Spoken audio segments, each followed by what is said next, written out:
Madder than everything we mad. Black rain fall when you see we not. Steel pan a beat like Trinidad. Alright, people, if you're wondering who our special guest is, you may have seen him, may or may not have seen him in several music videos. I mean, you may or may not have seen him in the background, several concerts.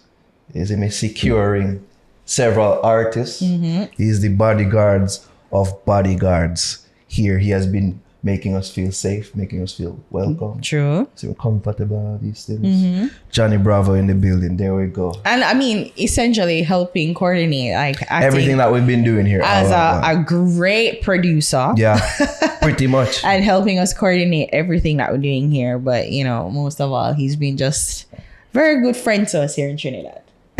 Bless up Johnny Bravo. But his name, well, you want to introduce it? Introduce yourself to the people. Good morning, ladies and gentlemen. My real name, government name, is Kevin G. Da Costa.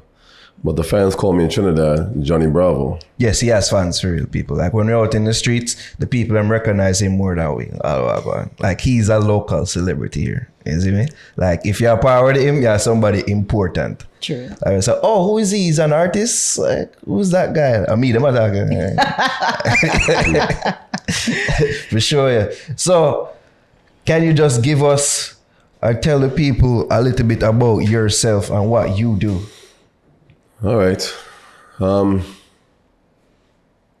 was born in Trinidad, but I was raised in the USA. And,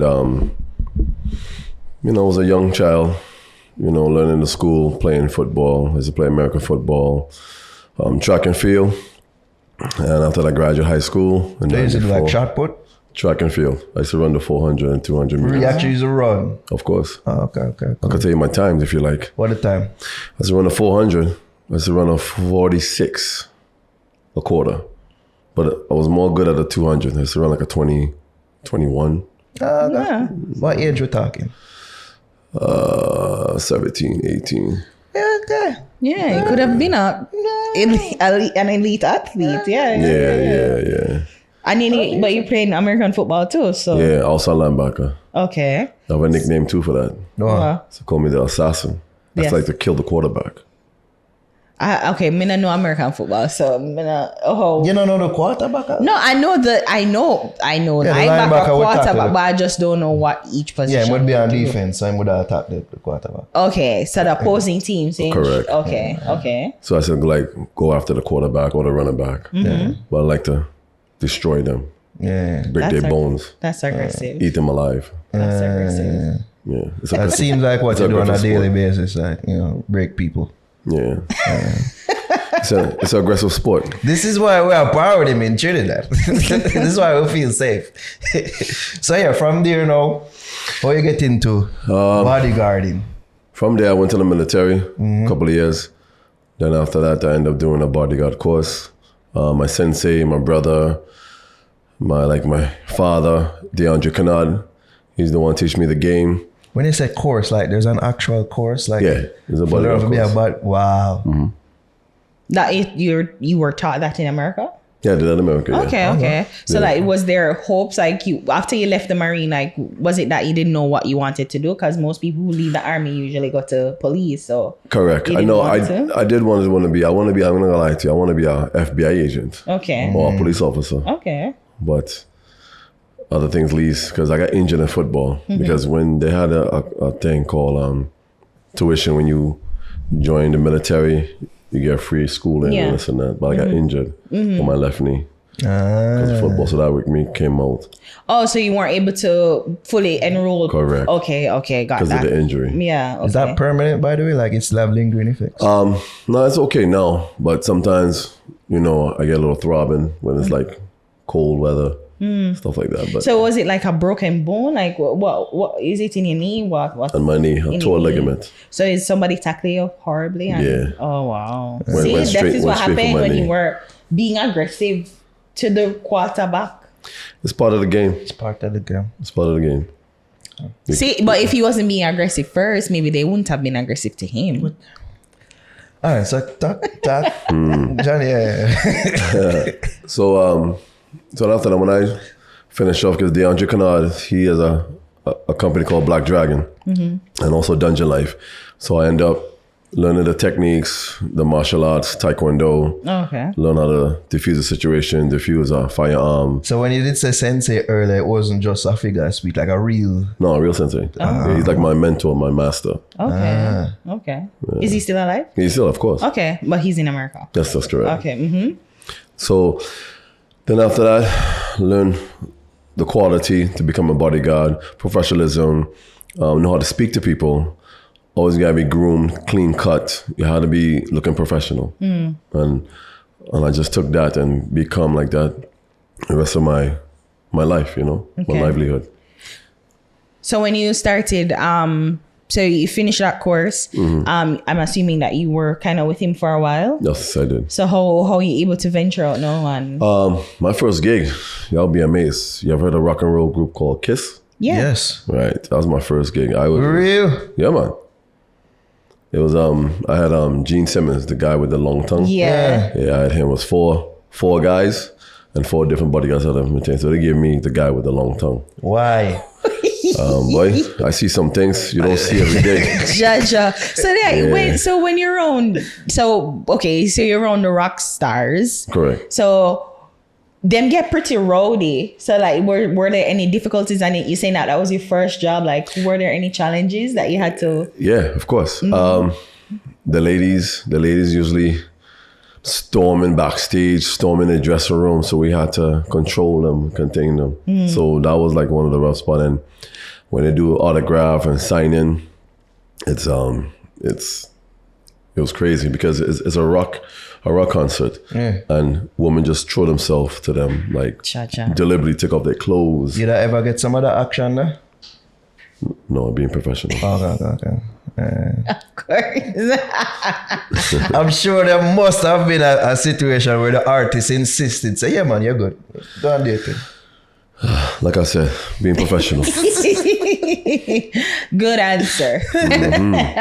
So Kiss, and like who else in the Group. I don't know if y'all know them, but it's a ladies group called 702. Yes, they're like a white pop band. Right. Yeah. They're Black, Black group called Black. Yes. Right. Them. The LL Cool J. Because that's the hip hop girls, right? Correct, that's correct. LL Cool J, Little Kim, Foxy Brown, rest in peace, Notorious B.I.G. Your last photograph with him, like I saw that. Like, Yeah, them You there had try to the link last- you with all that. you were the last person to be photographed yes. with Yeah. him. That was So, I mean, so you go from Kiss to 702 to Black and then into like full on into the rap with LL Yes. Cool J, Yes. as in Foxy Brown, Lil Kim, and Notorious B.I.G. I mean, they're different groups really and do different things and appeal to different audiences. Like, can you share like how are you able to make that transition between each person? Like, like, do you have to alter your personality to fit with each person's fan group? No, you just have to study them, study the work. It's like homework. A lot of people don't understand. When you come and do this field, especially a professional bodyguard, you have to study the client. You have to study. If you don't know nothing about the client, do your research. Go Google, YouTube. Everything is laid out for everybody right now. So, like, I'll give you an example. Skillibeng. When I did Skillibeng, I knew nothing about the guy. Did my homework. Study him. Where is he from? How old is he? You know what I mean? You got to study the art. And a lot of people don't understand. You have to do your homework. You got to creep before you crawl. True. As you mentioned, Skillibeng, you were in Wap Wap Wap. Yes. The music video, Ari's favorite song. It was very good production. Yeah. Like, you can tell it part of how that setup went. Were you like, even supposed to be in the video or? Because I know initially, I'm assuming that you were supposed to be his bodyguard. Yes, I was, and correct. then you end up in the video. Yes. Yeah. It was when he came to Trinidad, he knew about me. First of all, I don't know, some of these Jamaica artists like Skillibeng to Skeng to Jada Kingdom to Joshi, like they all came out in COVID. And when they came to Trinidad, when they get booking, they started to find out about me because they see me all over. But like the professionalism, because I used to bodyguard the previous Jamaica artists like Movado, Cartel in the past before he got locked up. Squash, I think we see Juvenile. some images of you and Sham too. Who? Sham. Baby Sham. Yeah, of course, Baby Shem, yeah, man. Yeah, man. Baby Shem, Beanie Man, Bounty Killer, Capleton, Sizzler. I did enjoy all the Jamaican artists that's out there to this day. And it says mostly when they come to Yeah, where they come, that's how it goes. The promoters, they want somebody professionalism, so they request me, or sometimes even the management asks them to request, or we want that guy, we want Johnny Bravo, because it's like a word of mouth. Yeah. So Because I mean, your legend extends far and wide. It seems like in the entertainment industry, is like, do you have any idea why? Is there some? Do you build a rapport with the artist, or is just straight professional? Like, you know, try to be friends with them. Like, hey, I'm being real with y'all. You have to be professional in this kind of job, and to get more work, and that a lot of people don't understand. So after I did Biggie, the Bodyguard work was slow. So I ended up came back home to Trinidad and Tobago because I wasn't doing nothing. I wasn't getting no work. Because Tupac died in September. Then Biggie died in March. So there was nothing going on. It wasn't dead. a good look for the Bodyguard Yeah, so it was like industry. 97 to 98, 99. Then 50 Cent came out. 50 Cent came out because he got shot 9 times. Yeah. So after he came out, Bodyguard was back on top again. Bodyguard was like all over. you need a bodyguard. Yeah, need a Bodyguard. Yeah. So Bodyguard ended up turned back up again, but I was already back home in Trinidad Tobago. So why you think? So Tupac did and Biggie did, and you contribute that to the decline in people's need for a bodyguard. Why do you think that is? Because of the lyrics, the trash talking. But when you need, like, with the two, I mean, if Tupac dead and Biggie dead, wouldn't that require then more security? Yes, so correct. Then why you said that there was a Because it was like the music was like stunned for a second, like not a second, but like a minute, because people still stunned how Tupac died and Biggie died. So people just, they're like, if they have security and they still die, then I don't need you. You think it's something like that?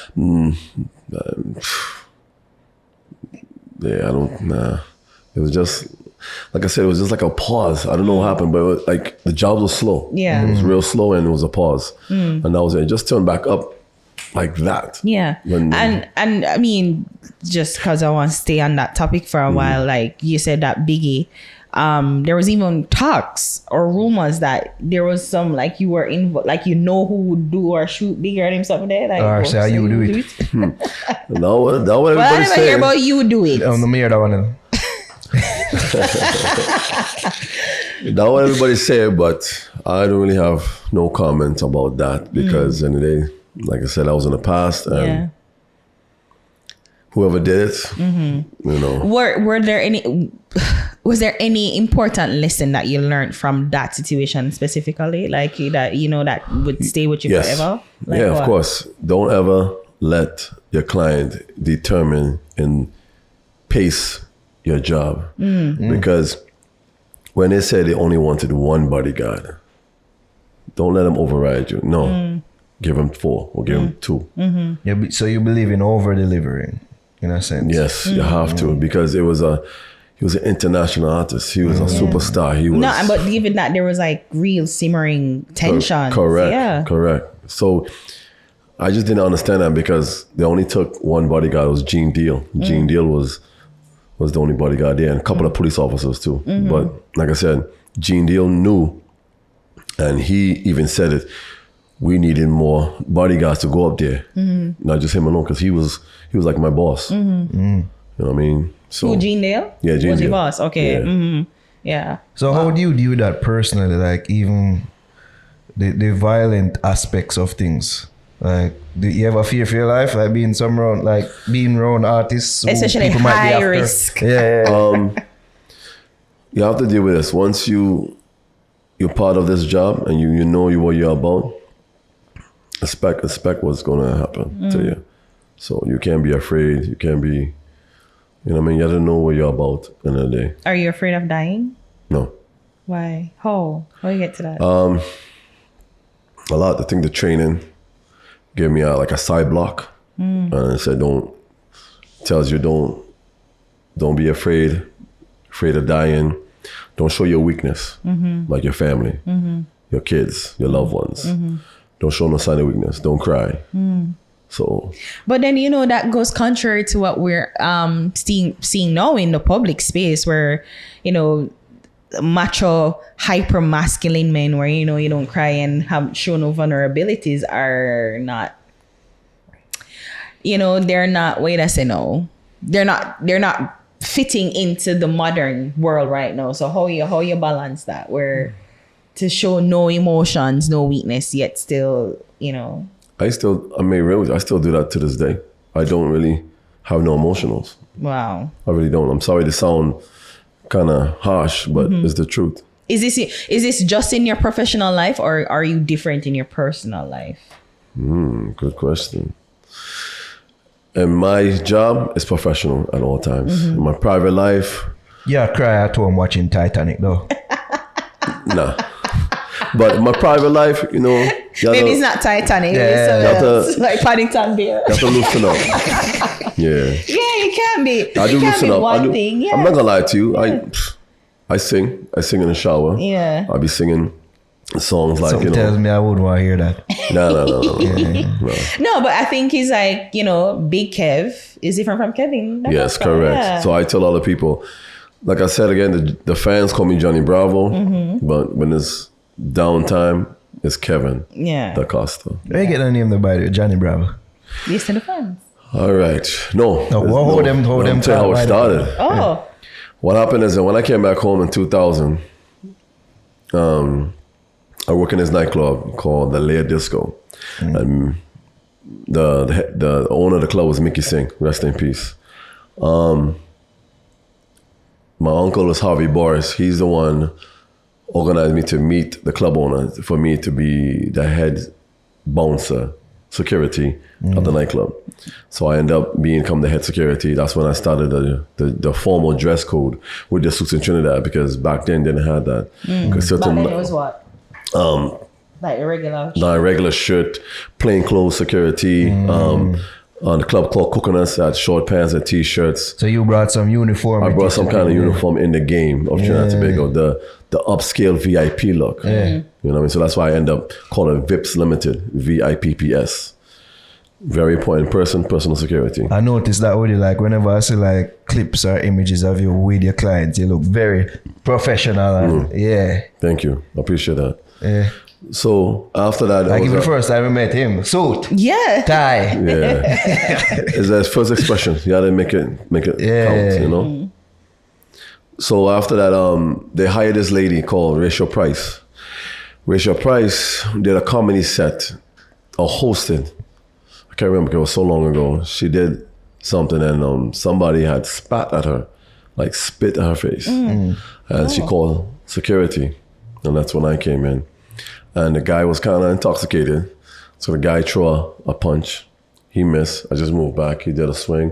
I picked him up from his waist up and atomic bomb him. Sure. Like a body slam. Yeah. Then I carry him out one arm. And when you walk out, How tall was he? Like, what his height? his height? Yeah. Probably 5'8", 5'9". Yeah, but he was, like I said, intoxicated. I about 6'3". 6'4", 3/4", 255 pounds. Jeez. Always. That's why people get a Were you scale of always things. 255 pounds? Are you- 255, solid, strong. Could bench press 475, deadlift 700, squat 600, and shoulder press 375 front. Those seem like very huge numbers. I'm assuming they're very heavy. Well, continue. Yeah. So after that, when I carry them out the club, they have this slang called "Uku." It means "oh my gosh" or "oh my god."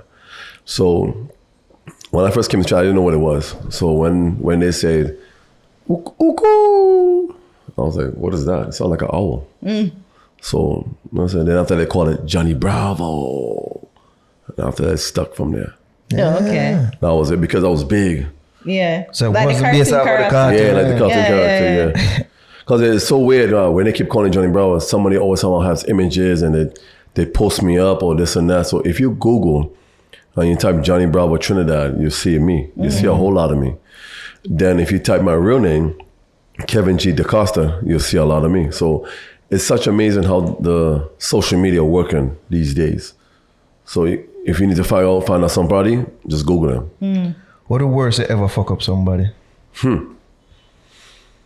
Okay, let me tell you. I think I saw footage of you like a fist somewhere. Yeah. Nah, there was one. I had to knock out 2 guys. One time. Yeah, I had to because there was interfering a young lady. They touched her butt. This is weird. This was at Club Chocolate in Trinidad Tobago. Okay. So the owner was Junior Ali at the time. And he ended up, the situation happened upstairs in the club. Then the guy said, yo, they want to kill me, they want to shoot me. Yo, da-da-da. I said, okay, let's go downstairs. Let's go downstairs. So one of the guys ended up hitting me and I punched him in the face. He tumbled down the steps. He was out. Next guy came. One punch. Yeah, one punch. The next guy came. But what happened, he let the whole face open. So I gave him right deck in the face. And he was knocked out. Then I said... Instantly. Yeah. Like I said, remember, they're intoxicated. Yeah. So... And plus you know some shit too. Yeah, of course. Yeah. So I sit down to the club owner. He told me, Bravo, I think I should pay you and you should go home. You finished for the day. I was like, for what? The club ain't closed yet? He's like, nah, I just feel like if they wake up, something might happen worse. I was like, no, things escalate. I was like, you sure? I was like, I can handle myself. So he ended up going home, and that was it.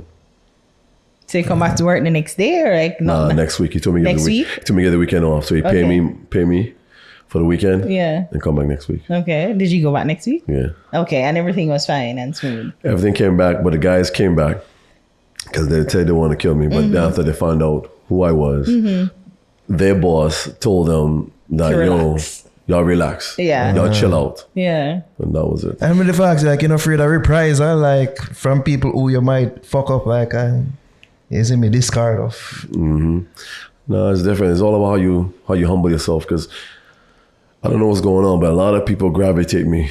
Even like a lot of people like the bosses. I mean, you know what I mean when I say that. You know, the streets loves me. I think Trinidad Tobago, I think the streets, I think the soca artists, I think all the dancehall artists, I think Jamaica too. And anytime I leave Trinidad, I want to say this one time, I need to go to Jamaica. You need to. You have to. Because I want to say on national TV, Jamaica, I'm coming soon. Well, this is on national TV. They would never let us on national TV. Oh, sorry. FX Production. Yeah. Fix Nation. Yeah. Fix Nation. Yeah. I'm coming to Jamaica soon. Believe you. And the thing is, what you want me to notice, like you don't give off a overly aggressive demeanor. Like you're very calm and cool. Like, like I used to long time, like I'm being real with you. I said knock out people quick, but now because time has changed, you have to know how to keep yourself calm, but know how to deal with the situation when it comes. So it's not just brute force. It's more mental now. It's psychological. Yeah. Everything is not this anymore. Yeah. It's this now. Yeah. You have to know how to speak. Yeah. Talk to people. Yeah. Because before, a lot of people don't understand bodyguarding ain't supposed to talk much. And it sound bad, but it's the truth. If you're a talkative guy or you're always on your phone, you're not cut out to this work. Yeah. You have to be focused. You have to pay attention. You have to be alert all surroundings. You have to be focused. Make sure the client's safe. Make sure you walk on the right path. Everything. So I mean, sometimes, well, for somebody like me who gets overly stimulated by everything, people call me a goldfish. My family calls me a goldfish. Yeah, she have ADHD. Yeah, like I'm attention sort of a nut. But like, how are you able to not get overwhelmed by things? Is that part of the sensei training? Sensei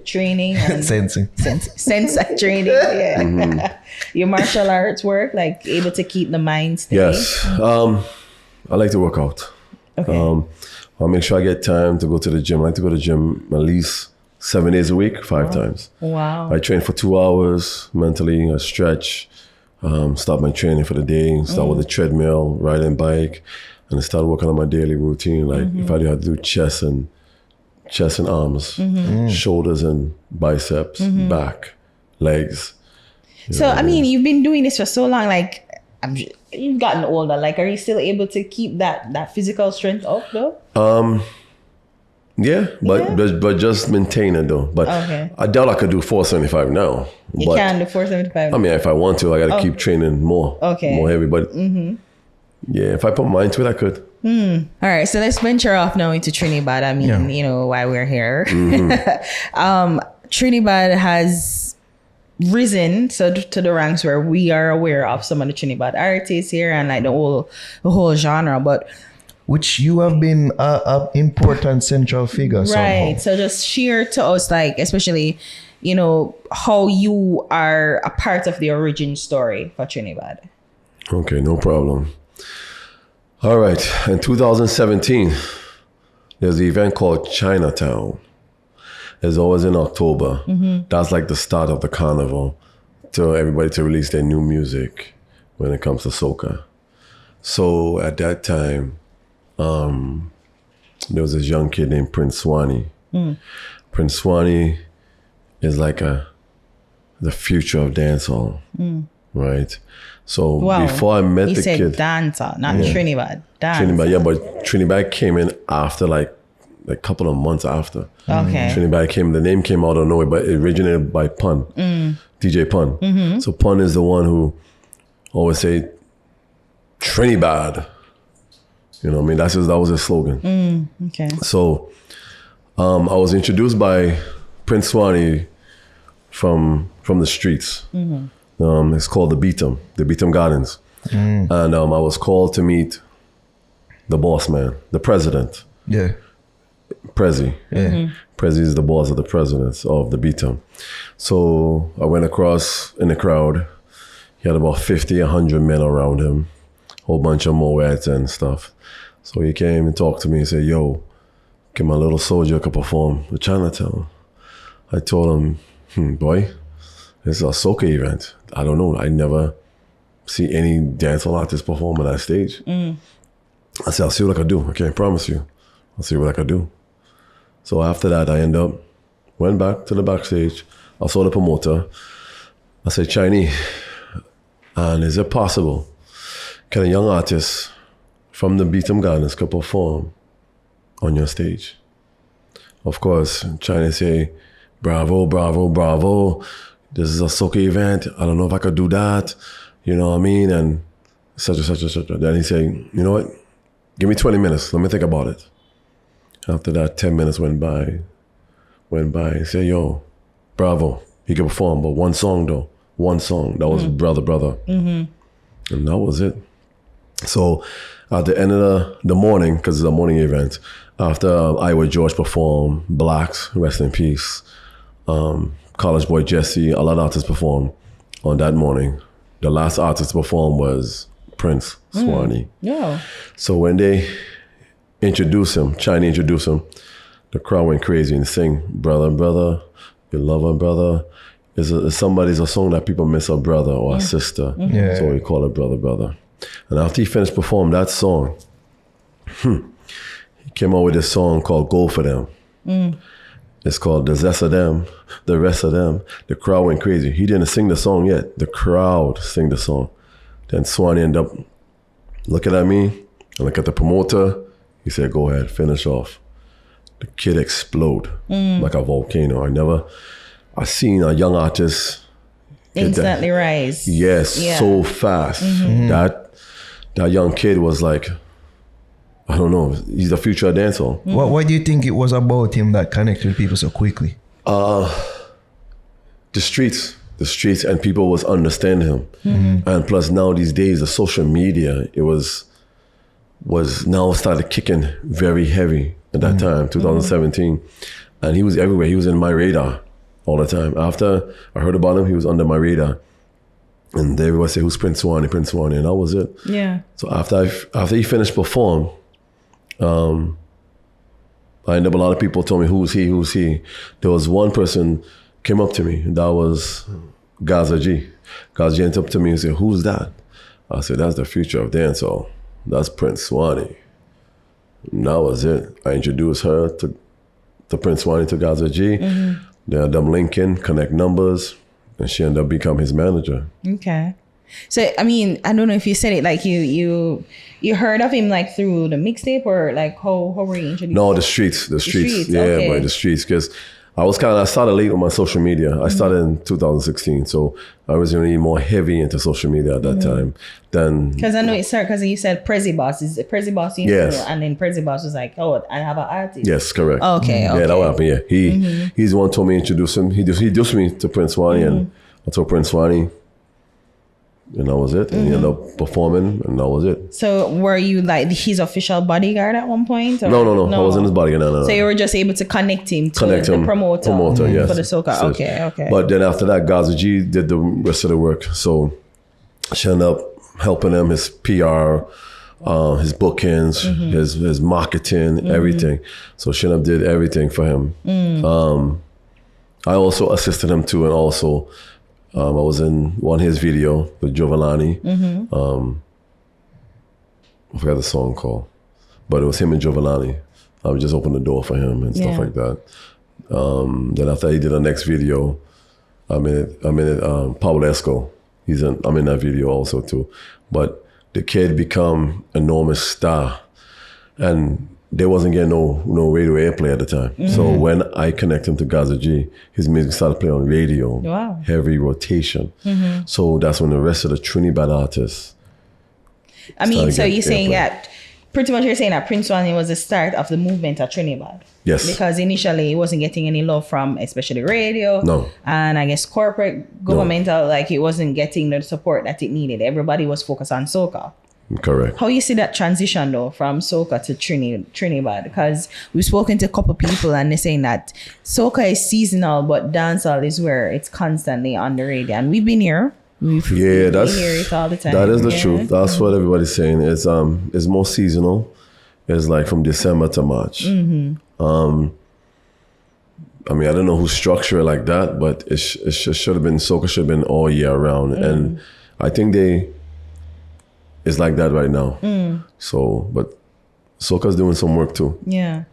Even what you just point out a while ago, I was going to point out to the people, how you're able to connect things. Like that's what you've been doing for us here. You're just connecting us to people, and it seemed like you're this connective tissue between several different, aspects genres, and worlds. society, classes, spheres, like and that has happened through your Bodyguard work. Yeah, it's been like that. I'm not gonna lie to you. It's been like that since I came to Trinidad. I don't know if it's because of the image, the look, the figure. But since I came to Trinidad, I'm like the plug. So everybody wants to know you, and everybody's like, they have to know. Yeah, sometimes people are afraid. Sometimes people are afraid to talk to me. Wow. Well, you are this. Because I'm intimidated looking. Yeah. So they think twice before they talk to me. Yeah, I would. Yeah, so. I don't want to be body slammed. You've never happened to get physical with a woman, huh? A woman? Yeah. Yeah. Yeah. Oh. Yeah. Just like in your professional life. Yeah. Okay. I can tell you one right now. It was in a club Silhouettes. That's in Val Park, and she was drunk. She was big. It seems like a lot of these stories involve a lot of drunk people. Yeah. But the thing was, what happened? She fell out with a girl, and she mishandled the girl. But this one, she wanted to fight me.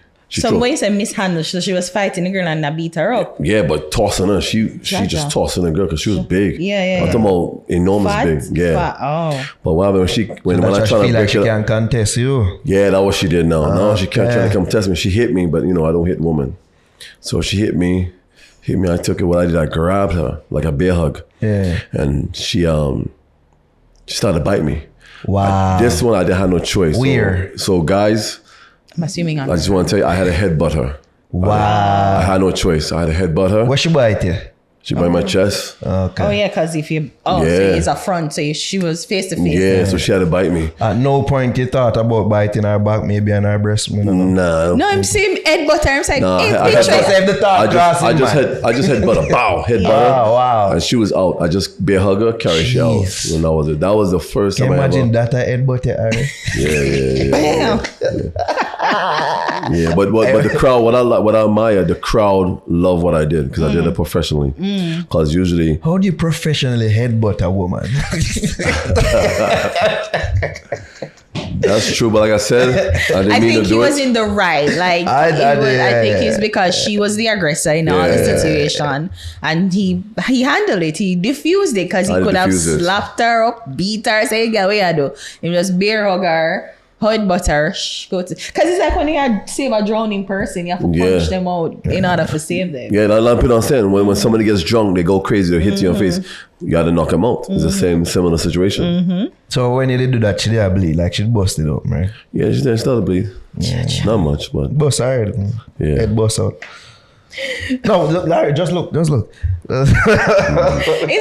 that. It's just like the intensity in which he had to do So it, that- though. It's just that's crazy. I mean, you most of the stories you've told us is really about drunk people. Like, is that one of the reasons? Because we've been out and you're like, you don't drink. So is that one of the reasons why, because of your profession and your need to stay sharp and alert at all times? you have to, you have to. Because remember, you can see when people see that. You can see when somebody is intoxicated or is not intoxicated. When somebody's intoxicated, you can reason with them, you can talk to them. But when someone's intoxicated, they don't want to hear nothing. Them brave. They Drunk man brave, going out, they feel like they're Superman. Yeah. But you got to deal with the situation. Have you ever gotten to an altercation with an artist? Yeah. Yeah. That's Yes, I have. Yeah, with who or how that going? Are you at liberty to say who? I won't be able to say which artist, Okay. but yes, I follow with the artist. Is it a Trinidadian artist or a Jamaican Jamaican. artist? Good or question. Or a foreign foreign artist. USA artist? A Trinidad artist Uh-huh. and a Jamaican artist. But like I said, I won't be able to reveal That's who fine. it You is. don't have to tell, but can you tell us the situation? Like, what was it? What was The Trinidad artist, it was a situation. I was to be somewhere to meet him, but I got in a car accident. And he was disappointed. He was vexed. He was frustrated. He started to cuss me, disrespect me. And It was a gruesome car accident, like, yeah, but I was okay. I was okay. Okay. I was good. I came out harmlessly. yeah. oh. Good. But, But him just never. It's like him never. he didn't believe. understand. Oh, He didn't understand. You know what I mean? Then I think he found a couple of days after, but we didn't talk for almost 6-8 months. wow. Yeah, we didn't talk so long. Then he apologized and we became good friends again. Okay. But we wasn't in terms. So when he ma call in a cuss you, like, what were you like? Was that the first time you get irate and I cuss him back, or you just calmly you do you? No. I just like, yo, I could Yeah, can't cuss it. I said, who the fuck you talking to, dog? You know what I mean? He just came on my side. I didn't like it how he talked to me, because you keep talking to me and you didn't even get a chance to hear my side of the story. Yeah. You didn't get a chance what happened to me. Yeah. You just disrespect me on the phone. You don't even Did understand he what even happened. ask if you were okay? You didn't even know that. That's what I'm telling you. So that's why I had to come out different. Yeah. Who the hell you talking to? Yeah. You know what I mean? Because everyone knows. I mean, right now people knows and the street knows I'm a good fighter. You know what I mean? People don't want to come test me. Yeah. So that was more of a verbal altercation. It was a verbal altercation, yeah. Okay, so about the dancehall artist. Dancehall artists, nah. Most of them just verbal. There was an next artist. I forgot, local. We had contain him. Yes, he was kind of intoxicated too. Of course. We had to give him some wake-up call, if you know what I mean. No. You know what I mean? No. We don't hit, I don't believe hit people in the face. If they're dealing with an artist and a client, give them the soft spot, like the stomach. Okay. You know what I mean? Just to wake him up, just to puke himself out, if you know what I mean. Okay. One of them type thing there. Yeah, because remember, artists are superstar at the end of the day. So you don't want to destroy their public figure, their face and stuff. You can touch their lower body, no problem. How you found it, like, dealing with Trinidad artists versus dancehall artists? Like, Jamaican dancer. yeah. It's similar, the same, but different kind of twang. Like, remember, Jamaican dialogue course, is patois, correct? Yeah. Right, and Trinidad is more Trinidadian slang. Yeah. But they pick up a lot of dancehall, Jamaica dancehall twang, patois too. But no, are the personalities Yeah. Who different? are that for deal with? Like, are you able to reason more with a Jamaican artist versus a Trinidad artist? Or No, I reason more than Trinidad artists than Jamaican artists. so Jamaicans feel like they're a star and Jamaican is star, but see, I understand. I couldn't relate to them or understand them before. Okay. Because I'm telling you, my first Jamaican artist was Junior Kelly. No, Yeah, he had a big song, My Sunshine. You know that song, right? I thought it was like, if love's so nice, tell me why. In 2001, I was booked for that event. It was him, Barrett Levy, and Glenn Washington. I'll never forget it. Voices of Love. Yeah, man. I The know. promoter was Cliff Harris. Okay. He's also my godfather also too. And he was a promoter, and that's when I was fresh. Yeah, because it came back in 2000. just came back. So it's one of your first Yes. shows. One of my first shows, and I booked, and I know nothing about most of the Jamaican artists. I know about Beanie Man, Barrett and Levy, Bounty Killer. They've been on my era since in the US. But Junior Kelly, never heard of him. When he came down, I realized a lot of women screaming for him. I was like, nah, this is gonna be interesting. That's what I said. Then after that, when he finished perform, them women screaming, bawling for that man. And that man, the ladies bust through the back gate, trying to grab the man. I had to pick up Junior Kelly bodily, picked him up and put him in a vehicle. Wow. That you put him over your shoulder? No, not my shoulder, no. just like, because we had a, because it was swarming with women. Yeah. So I had no choice to do that. So, yo, Kelly, let's go. That was it. I never met him since after that, but I think he's coming this year. So I want to make sure I get to see him. But Junior Kelly was my first Jamaican artist. So like dealing with dancehall artists, Jamaican dancehall artists versus Trinidad artists, like how have you found it? Like how personality wise dealing with them? Dealing with the Trinidad artists, I'm more like they figure like their big brother or even like their father, because they all young and they're all trying to make it. They're hungry. They're hungry for stardom. And that's the reason sometimes they ask me questions. How was it like to become a bodyguard? Just like, y'all interviewing me now. Yeah. You know what I mean? But sometimes they ask me questions. How about how I do on stage? How I sound? And I'll be telling you, you sound good, man. So I ask you for feedback on them. Yeah, of course. They ask me feedbacks all the time. Okay. Sometimes they ask for my number and they want to keep in touch with me. Yeah. So that's what I was about to ask you though, like how, friendship and business usually don't mix. No, of course not. So how are you able to because if an artist want to be a friend, like, yo, you cool, Johnny, let's be friends, like how you... Nah, I keep it professional. All the time. All the time. I don't believe So there's never an artist where you say, yo, I'm cool, I can break this particular rule and let's extend it beyond. Yeah, a few of them, but like I said, I keep it professional. I don't try to call them every day or, yo, what's up, what's good? You know what I mean? Nah, keep professional. Sometimes they'll call me for a favor if I could get them a collaborate with some Jamaican artist or something like that. That's what they've been doing these days. If I could get a collaboration with a Jamaican artist or they want to meet the artist. Yeah, your network is... So it's the artist that come in and say, yo, my ear say, Skeng come in, you can set up a link. That's usually how it goes. Like, Skeng, Skillibeng. Nah, this is what happened. The promoter from South, Jordan Riley, he's the one who booked me for Skeng. But what happened is the promoter is the one who booked me. Now, like I said, I don't know none of these new Jamaican artists now because they all came out of COVID. That's Skillibeng, Skeng, Joshi, and the rest of them. So when I went to the airport, Skeng came on the airport and he called out my name. Bravo! It's like, wow, the whole people was watching. And I was like, wow, he knows me in my mind. I'm like, wow, they did their homework. That's what they do. They do their homework. They know about me a long time. They just finally, I get to bodyguard the artist. And you were there at the pool incident too, right? It's Skeng. Yes, I was. Yes, at the BTM Gardens. That was the second booking. Yeah. So this one, his management requested me. Management was Cara Wheatley from Showtime.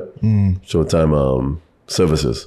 She does all the bookings for all the Jamaican artists. Okay. So Cara has requested me to become Skeng's bodyguard every time he comes to Trinidad. And that was it. And when he performed at the Beetham Gardens, I ain't gonna lie, he's an amazing artist. If some people might not understand him, but I understand Skeng, because he's like a little bit of a rock star and a dancehall artist. Yeah. He remind me of a little bit of Chris Brown in him, / Sizzler, and a little bit of Lil Wayne. And you bodyguard for rock artists too, so you Yes, kind of know so I and get know. a feel of that. Yeah, because he performed, when he did that, I wasn't expecting him to jump in the pool. I thought he was going to run through the crowd, because the way he was watching me, I was watching him. So I did look by you first before him do that? Yeah. He looked at me. Because remember, I got in trouble. it's an energy bond. So I'll be focused and ready what he's doing. Yeah. So I take my cell phone off, I give it to the manager, I see what he's going to do. He walked back and up and down the stage. Then he watched me, I watched him. I said, when you're ready. I just went so. And he just take off like a bullet. Oof, but he jumped up. I was like, oh shit, he's going to the fucking pool. And boom. So I went down to the pool quick. And if you saw the video, I was there quick as I can. And I pulled him out the pool. It's tricky. So we get your thoughts when they mid-ear. Yeah. When you actually go out of the pool, what were your thoughts? Like, oh shit, Yeah. he's going in the pool. No, he's in a pool, and he started to swim out, and I just pulled him up, and that's it. Then I said some couple of words. I said, yo, you're some rock star shit, nigga. That's what I told him. That's some rock star shit. I told him that. He will tell you that. When he sees me, he'll tell you that. So, yo, that's some rock star shit. Because that's some rock star people don't do. Then he got booked again, September 23rd, 2022, with Movado. This man performance was outrageous. He broke a guitar.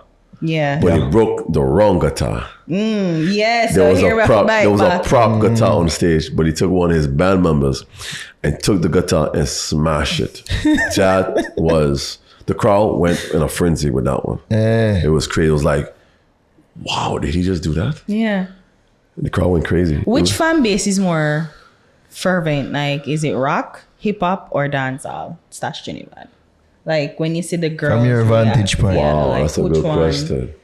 It's more rabid and, oh my God. They're all different, but I had to break it down to y'all because for y'all to understand. The rock and roll one is totally different. They're screaming, they're yelling, they're ripping their clothes, everything, because I see a lot of things, if you know what I mean. Titties and ass. And they're showing titties, ass, everything. They're pulling out their breasts. A panty ever end up on you before? Like, excuse me? like a panty ever get it was choked meant on? to be on the stage. Yeah, and it end up on you accidentally. That's the next thing I want to tell you about. Hold on. So that's one. The second one, I forgot. I did Jodeci. Man, Ooh. I will never forget this one. It was That must KC. the bitches probably were going crazy then. No, I'm going to tell you about this one. KC, JoJo, Devante, and I think Swang. KC made a bet with the promoter. And he said that it was at Worcester Centrum. I'll never forget it. He told the promoter, let's see, we're going to get the most panties on stage. And he had a song called Freaking A panty off. No, panties, thongs, everything was on stage. Yeah. No, this is kind of going to be kind of graphic, so I hope you're ready for this. Yeah. So he ended up tell all the ladies to take off their panties, take off their thongs, and throw it on stage. And it pelted on stage. Pelting, you should see it pelting. Panties, thongs on stage. It was crazy. Yeah. A song called Freaking You. And he just seduced a woman. Now, a lot of people don't understand. Artists could connect to the crowd. Wait, so him call up a woman on stage? No, It was in the crowd. He's talking to the ladies of the crowd. But he's seducing them by the way he's singing. And a lot of people don't understand. He's something like R. Kelly too. Yeah. Similar to, but Yeah. you know what I mean? You know how to talk to the ladies. Yeah, I don't know how to talk to the ladies. Were there any padded ones? Excuse me? Padded panties. I don't know. Jesus. I don't know about that. But at the end of the show, You did. At the end of the show, they sweep up all the panties. Yeah. Now, here goes the graphic part. KC said, do y'all smell that? That's why I'm asked that. Do y'all smell that? Yeah. He said, that smelled beautiful. Yeah, good. And he say, that's called a pussy aroma. I'll never forget that. So after that, he ended up sweeping up, and it's just how much panties and thongs was on stage. It was a lot. Wow. It was a lot. I never seen that before. Wow. I've Damn. never seen that before. That's R&B. Yeah. Rock and roll is that. Now, dancehall is, I could say, Junior Kelly, Sizzler, and Beanie Man. That's what I can recall who got the most friends climbing on fences, stage. and Junior everything. Kelly, wow. Yeah. Then one scene with Marshall Montano also too. I've seen that before. And Insomnia with Marshall Montano. When women started screaming and they pull out their breasts. Yeah, I seen that too. They say take off the titties. Them Yeah, not normal. them not throw a panty, but them are. Yeah, just normal. Yeah, normal. Because remember, Flash. I'm on stage. Yeah. I'm on stage to make sure the artist is okay and safe. Yeah. One So thing there's more- a case where a woman or any fan that get out of control, like you said, Jaja, like she come on stage or she come in at the dressing room, like any. Oh yeah. All the time. Mm-hmm. Oh, sorry, Jack. Yo, next one. He came out of prison. Yeah. He came out of prison, and his first show was in Trinidad Tobago. Rest in peace of Cujo. Cujo was the promoter at the time, and Jocko came. He just came out of prison, and I gotta tell you about this scene. The woman came backstage. He signed an autograph, and the woman pulled out her breast to sign. So Jackie. so I was right behind Jackie. I just nudged him. I told him sign.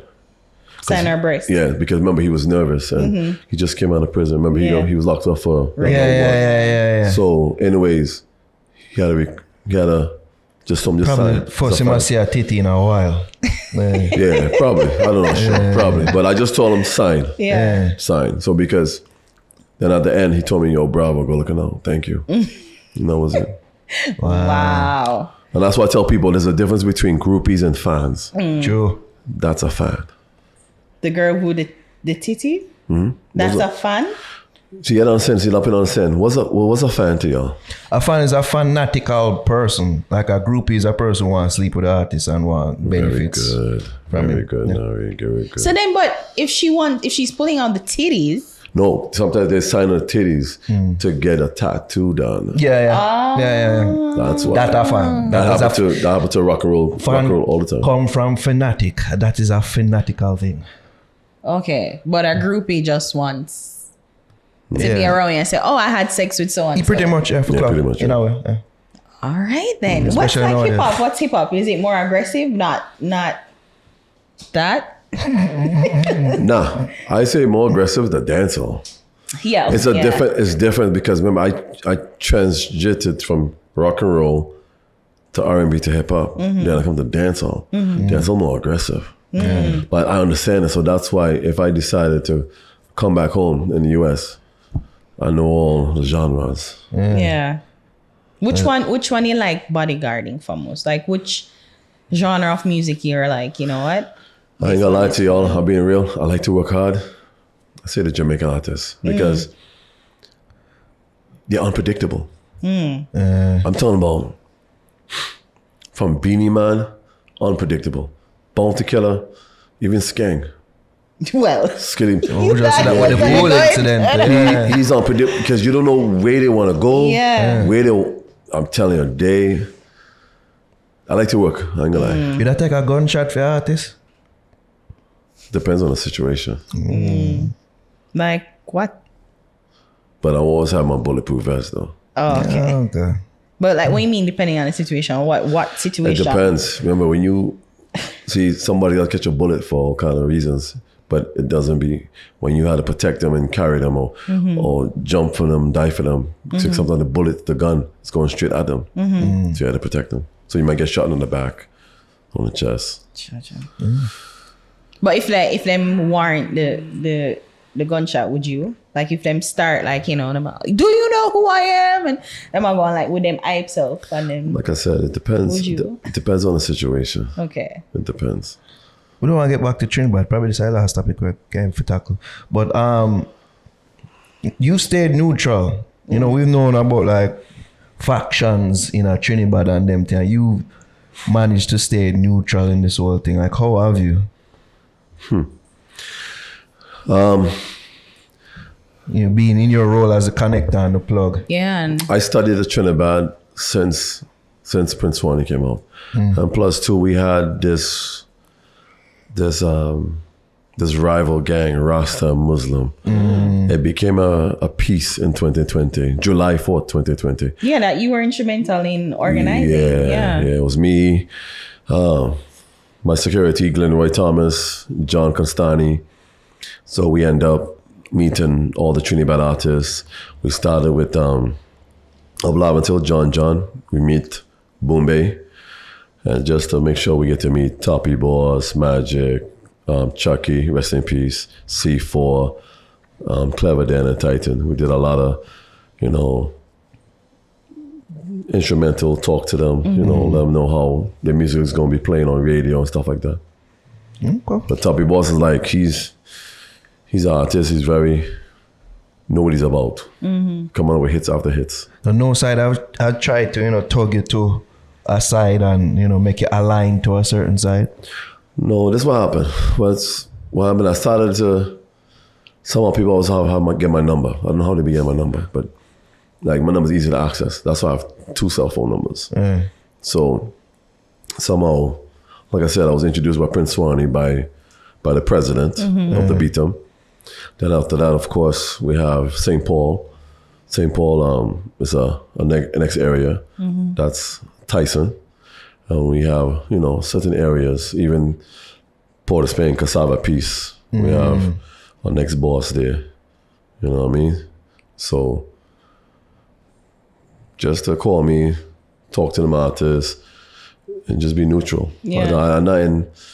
I'm not no 6, 7, 8, 9. You know what I mean? Those are the new numbers now in the Trinidad game. I mean, it must be difficult though, because I'm sure you like the artist. I mean, is there any time where it was clashing? Like, I need you to do this, but oh no, this person need me here at this time too. Like, how you manage to? I want to say this. I think it's entertainment. It's like, I would like people to say, this is just entertainment. It's for the youths in them. And it's similar to like how Bounty Killer, Beanie Man, how they rise up, how they become who they are today, now they're best friends. Same thing with They're not Cartel. best friends. No. But you know what I mean. Yeah. They'll kick off at any moment. Yeah. Yeah, true.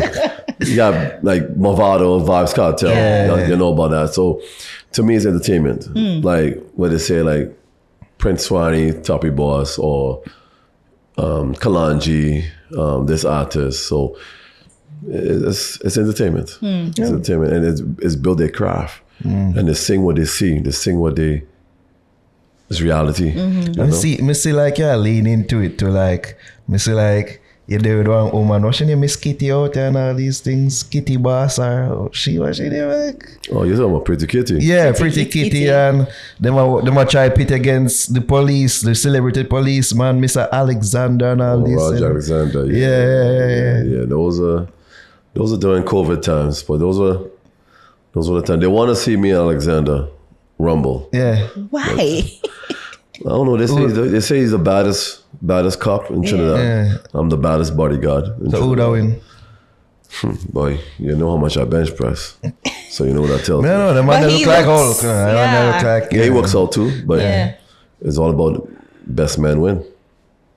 But Alexander can't see me. See He there. knows how See eat there. him up and spin him out. See there. This makes no sense. When I say, I'm like, why? Like, why? How? Why?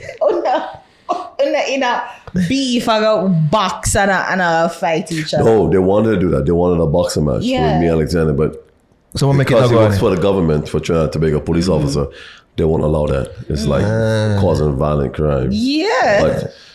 But But it Just was, do it for charity No, and but just. is it a that's what we case? was trying to do. We was trying to do charity, but But is it a case that you guys were having like, you know, like throwing words on social media, we or never, like you we guys? never talk. I never talked to that man in my life. So it's just the fans and people in Trinidad. Correct, is correct. Who kind of Is create the this. fans create the whole? So they just propose a question like, who would win? Oh, Because I never talked to him. Never ever. even after the whole them pitting I never against see each that. other, and it never. No, we saw each other. We saw each other, but it was in voice live. Okay. We did like a entertainment for the fans. Yeah, so Social you're media. playing that. Yeah.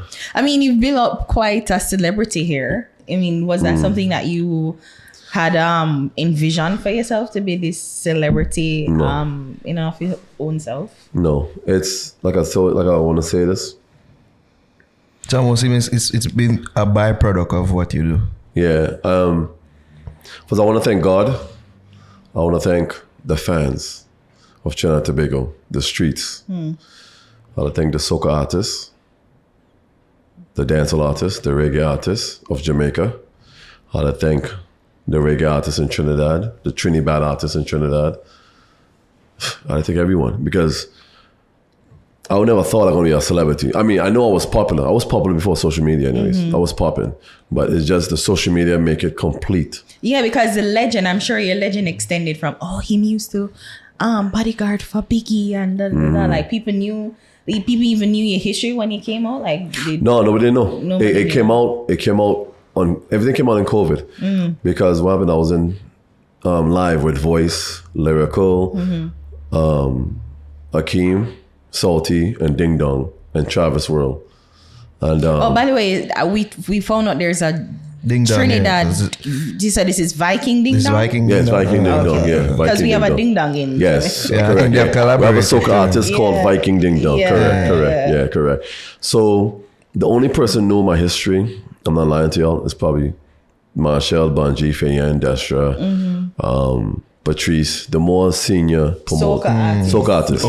OGs. Yeah. So Did you share it with them or did they know beforehand? no, Marshall knew because of Tony Chow Lennon. Okay. Because Ellis Chow Lennon was Tony Chow's uncle. Okay. And that was like my godfather too. Okay. Because my father grew up in Grandy with Tony Chow Lennon. Okay. So So- he knew that you left to go abroad and Yeah, he did know everything. So when I came back home, I think Tony Chow told Marshall, yo, this is the real deal bodyguard. He's the bodyguard, Biggie and LL Cool J and all them artists there. Yeah. So your legend kind of spread from that. Like Yes, even- but like I said, a lot of people didn't know still because we didn't have social media at the time. Yeah. Yeah. In 2000, But right? when I went live with Voice, that's when the whole world knew. The whole world knew about it. Like I gained like 2,000 followers from that. To even live. pick up, say you did the last person photograph with Biggie. Yeah, that would make you saying. Yeah, but I feel like I wasn't there. I feel like you're like a Where's Waldo type of figure. Like, spot him here. Like, he was there. Like, he was in this Yeah. video. He was there. Yeah. Yeah. So even with Nikki, because she was here recently in Trinidad for Trinidad Carnival, and I saw that you were Yeah, I was. around her. She and Skeng. Yeah, I was around So it's them, like, was that the first time you were bodyguarding her? Or every No, time no, she no. come out here, you were the No, that's my second, third time. Okay. She was here 2012. I was with her with a music video shoot. Pound the Alarm. Yeah, I remember She shoot that the one. video down here. That was How like is she? 14 years. How is she? Like, how is she to deal with? Nah, she cool. She's a nice lady. Yeah? Yeah. Smell nice? Yeah, in my book. I don't know about other people. No, she has a fragrance. Yeah, she never. She said she forward on the podcast in Jamaica. So she said. Excuse me? Like, she said she go forward on our podcast in Jamaica. She's gonna come to Jamaica and be on our podcast. That's what she said. She said that? Yeah. I don't know. She should do it. So if you see her before that happened, just remind her. I'll put a good word. Yeah. I'll tell her. Yeah. I'll tell her. I want to link in a Trinidad, Jamaica. Yeah. He's the plug. Yo, Johnny, we have a cut, Yo, give thanks No for your problem. time. You know what I mean? You'll be here helping us to get other shit done, as you have been, which we are grateful for. Yo, people, if you only knew what this man has been doing for us. If you only knew. And we are very, very grateful, sir. Facts. Thank you. Most Real welcome. talk.